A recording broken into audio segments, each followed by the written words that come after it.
আসসালামু আলাইকুম রহমতুল্লাহ। অষ্টম শ্রেণী গণিত অনুশীলনী 7-এর উদাহরণ 11।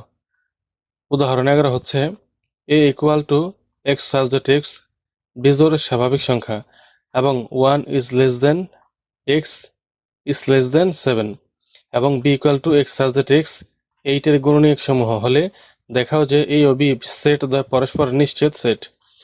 সমাধান লিখব, দেওয়া আছে এই যেতটুকু এ সেট এই যে এই সমানের বাম পাশে লিখব এ সেট দেওয়া আছে, অর্থাৎ এই যে সেকেন্ড ব্র্যাকেট পর্যন্ত লিখব।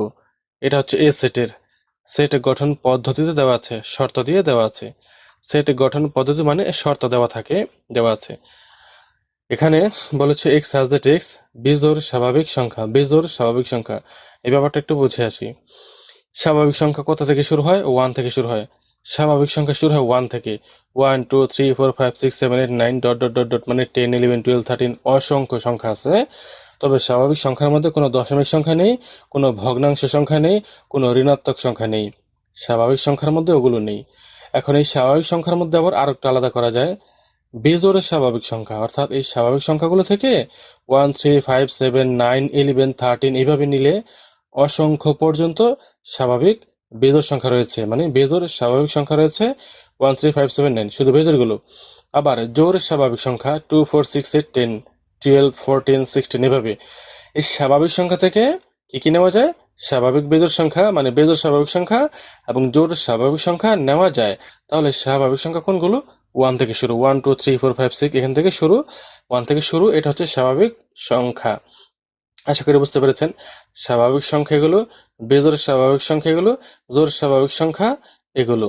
এখন এখানে বলেছে বেজোড় স্বাভাবিক সংখ্যা, বলেছে এখানে এই অঙ্কটার মধ্যে, এখানে এই শর্তটার মধ্যে এই সেটের ভিতরে বেজোড় স্বাভাবিক সংখ্যা নিতে হবে, বেজোড় স্বাভাবিক সংখ্যা নিতে হবে।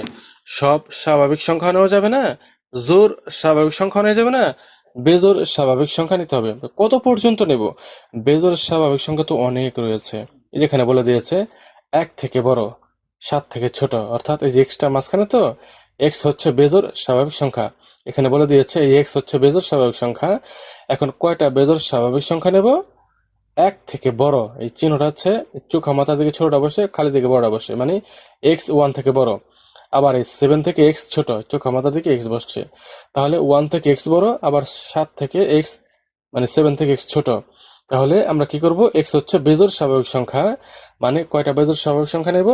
1 থেকে বড়, 7 থেকে ছোট, যে কটা বেজোড় স্বাভাবিক সংখ্যা রয়েছে সে কটা নেব।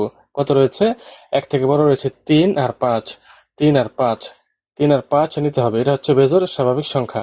তাহলে আমি লিখলাম এখানে সেকেন্ড ব্র্যাকেট দিয়ে 3 5 লিখলাম, মানে 3 5 লিখলাম। এটা হচ্ছে বেজোড় স্বাভাবিক সংখ্যা। 1 থেকে বড়, 7 থেকে ছোট, মানে 1 এর উপরে 7 এর নিচে, এর মাঝখানে 3 5 ছাড়া আর কোনো বেজোড় স্বাভাবিক সংখ্যা নেই, এর জন্য এটা নিলাম, 3 5 নিলাম। এবং B equal to x such that x 8 এর গুণনীয়ক সমূহ। এই যে এখানে বলেছে 8 এর গুণনীয়ক, 8 এর গুণনীয়ক। এখন 8 এর গুণনীয়ক কেমনে বের করব? এই যে 8 কে ভাঙি, 8 অক্ষে 8, 4 দুগুণে 8। 8 কে ভাঙলে কিভাবে ভাঙা যায়? 8 অক্ষে 8, 4 দুগুণে 8। এই যে ভাঙলাম, এগুলোই হচ্ছে 8 এর গুণনীয়ক। অর্থাৎ এগুলো দিয়ে 8 কে নিঃশেষে ভাগ করা যায়। নিঃশেষে, নিঃশেষে বলতে ভাগশেষ কিছু থাকে না। 1 দিয়ে, 2 দিয়ে, 4 দিয়ে, 8 দিয়ে, এই চারটা দিয়ে নিঃশেষে ভাগ করা যায়। তাহলে এখানে হচ্ছে এক্স সাজ দ্যাট এক্স 8 এর গুণনীয়ক সমূহ। 8 এর গুণনীয়ক গুলো কি? 8 এর গুণনীয়ক গুলো কি পেলাম? 1 2 4 8, 1 2 4 8, এটা হচ্ছে 8 এর গুণনীয়ক। তাহলে এ সেট সমান কি পেলাম? 3 5, বি সেট সমান পেলাম 1 2 4 8। এখন বলেছে এ ও বি সেট দ্বয় পরস্পর নিশ্ছেদ, মানে কোনো কমন নেই, কোনো মিল নেই।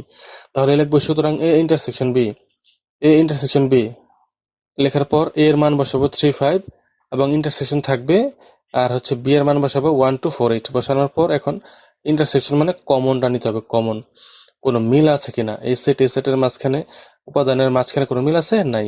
এই সেটে যা রয়েছে এই সেটে নেই, এই সেটে যা রয়েছে এই সেটে নেই, তার মানে কোনো মিল নেই। এই জন্য লিখবো ফাঁকা সেট। এই যে অরি চিহ্ন, একটা গোল দাগ, শূন্য দিয়ে একটা কেটে দিলে এটা অরি চিহ্ন বা ফাঁকা সেট, মানে কোনো উপাদান মিল নেই বিধায় এটা ফাঁকা সেট।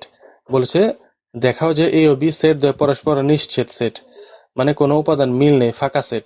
তাহলে লিখবো সুতরাং এ ও বি সেট দ্বয় পরস্পর নিশ্ছেদ সেট, কোনো উপাদানের সাথে মিল নেই, এটা দেখানো হলো।